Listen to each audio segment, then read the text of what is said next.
ಇನ್ನು ಅಕ್ರಮ ಮರಳು ಗಣಿಗಾರಿಕೆಯಿಂದಾಗಿ ಹಿರೇಹಳ್ಳದ ಒಡಲು ಸಂಪೂರ್ಣವಾಗಿ ಬರಿದಾಗ್ತಾ ಇದೆ. ಇಡೀ ರಾಜ್ಯದಾದ್ಯಂತ ಅನೇಕ ಕಡೆಗಳಲ್ಲಿ ಅಕ್ರಮ ಮರಳು ಗಣಿಗಾರಿಕೆಯಿಂದ ನದಿಗಳು ಕೂಡ ಬತ್ತಿ ಹೋದವು, ಕೆರೆಗಳಂತೂ ಸಂಪೂರ್ಣವಾಗಿ ನಾಶವಾಗಿ ಹೋದವು. ಇದೀಗ ಹಿರೇಹಳ್ಳದ ಒಡಲು ಕೂಡ ಬರಿದಾಗ್ತಾ ಇದೆ. ಸಂಪೂರ್ಣವಾಗಿ ಹಿರೇಹಳ್ಳವನ್ನೇ ಒತ್ತುವರಿ ಮಾಡಲಾಗಿದೆ. ಈ ಇಡೀ ಹಿರೇಹಳ್ಳ ಏನಿದೆ ಇದನ್ನು ಗಣಿಗಾರಿಕೆ ಮಾಡುವಂಥವ್ರು ಯಾರಿದ್ದಾರೆ ಎಲ್ಲರೂ ಕೂಡ ಒತ್ತುವರಿ ಮಾಡಿಬಿಟ್ಟಿದ್ದಾರೆ. ಇನ್ನು ಅವರು ಒತ್ತುವರಿ ಮಾಡಿ ಎಲ್ಲೆಂದರಲ್ಲಿ ಮರಳು ಗಣಿಗಾರಿಕೆಯನ್ನು ಮಾಡ್ತಾ ಇದ್ದಾರೆ. ಇದರಿಂದ ನೀರು ಕೂಡ ನಿಲ್ಲೋದಿಲ್ಲ, ಸಂಪೂರ್ಣವಾಗಿ ಹಿಂಗಿ ಹೋಗುತ್ತೆ. ಹೀಗಾಗಿ ಜನರನ್ನು ಇದೀಗ ಈ ಒಂದು ವಿಚಾರ ಹಿಂಡಿ ಹಿಪ್ಪೆ ಮಾಡ್ತಾ ಇದೆ. ಅಕ್ರಮವಾಗಿ ಮರಳು ಸಾಕಾಣಿಕೆ ನಿರಂತರವಾಗಿ ನಡೀತಾ ಇದೆ. ಕೊಪ್ಪಳ ತಾಲೂಕಿನ ಹಿರೇಸಿಂದಗಿ ಭಾಗದಲ್ಲಿ ಇರುವಂತಹ ಹಿರೇಹಳ್ಳ ಇದು. ಇಲ್ಲಿ ಹಾಡ ಹಗಲೆ ಅಕ್ರಮ ಮರಳುಗಾರಿಕೆ ದಂಧೆ ಮಾಡ್ತಾ ಇದ್ರೂ ಕೂಡ ಯಾರೊಬ್ಬರು ಕೇಳೋರೇ ಇಲ್ಲ, ಪರವಾನಿಗೆ ಪಡ್ಕೊಂಡಿಲ್ಲ. ಯಾರು ಅಕ್ರಮ ಮರಳುಗಾರಿಕೆ ಮಾಡ್ತಾ ಇದ್ದಾರೆ ಅವರು ಆ ಮರಳುಗಾರಿಕೆಗಾಗಿ ಒಂದು ಪರ್ಮಿಷನ್ ಕೂಡ ಪಡೆದುಕೊಂಡಿಲ್ಲ.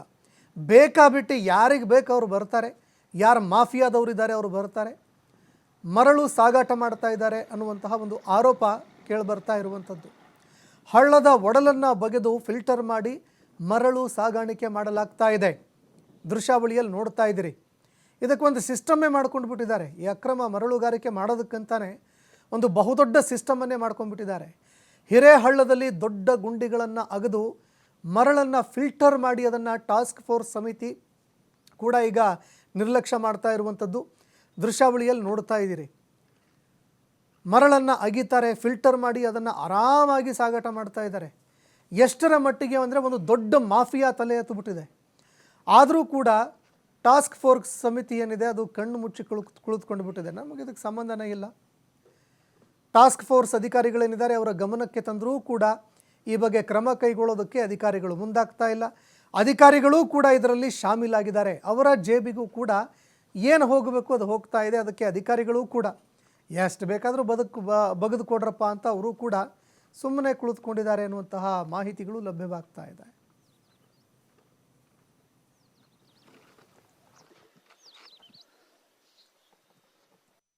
ನಮಗೆ ಮಾಹಿತಿ ಬಂದಾದ ಮೇಲೆ ನಮ್ಮ ಇಲಾಖೆಯಿಂದ ಸುಮಾರು ಪ್ರಕರಣಗಳೇ ದಾಖಲಿಸಿದ್ದೀವಿ. ಲಾಸ್ಟ್ ವೀಕೆ ಒಂದು ಟೋಟಲ್ 20 ಮಂದಿ ಜನ ಮೇಲೆ ಕೇಸ್ ಮಾಡಿದ್ದೀವಿ ಆಲ್ರೆಡಿ. ಮತ್ತು ಏನಂತಾರ ಜಿಲ್ಲಾ ಕಮಿಟಿಯಿಂದ, ಡಿಸ್ಟಿಕ್ ಕಮಿಟಿಯಿಂದ ಮತ್ತು ತಾಲೂಕು ಕಮಿಟಿಯಿಂದ 2 ಕಮಿಟಿಯಿಂದನೂ ಸುಮಾರು ಪ್ರಕರಣಗಳು ಆಗಿದ್ದಾವೆ. ಈಗ ಅಂಥದ್ದು ಎಲ್ಲಿಂದ ನಮ್ಗೆ ಕಂಡು ಬಂದರೆ ಇಮಿಡಿಯೇಟ್ ನಾವು ಆ್ಯಕ್ಷನ್ ತೊಗೊತಾ ಇದ್ದೀವಿ, ಮುಂದೂ ತೊಗೊತೀವಿ.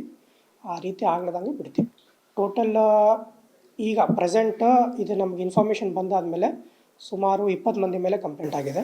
20 ಮಂದಿ ಮೇಲೆ PCR ಆಗಿದೆ. JMFC ನ್ಯಾಯಾಲಯ ಕೊಪ್ಪಳದಲ್ಲಿ ರಿಜಿಸ್ಟರ್ ಆಗಿದೆ ಕೇಸು.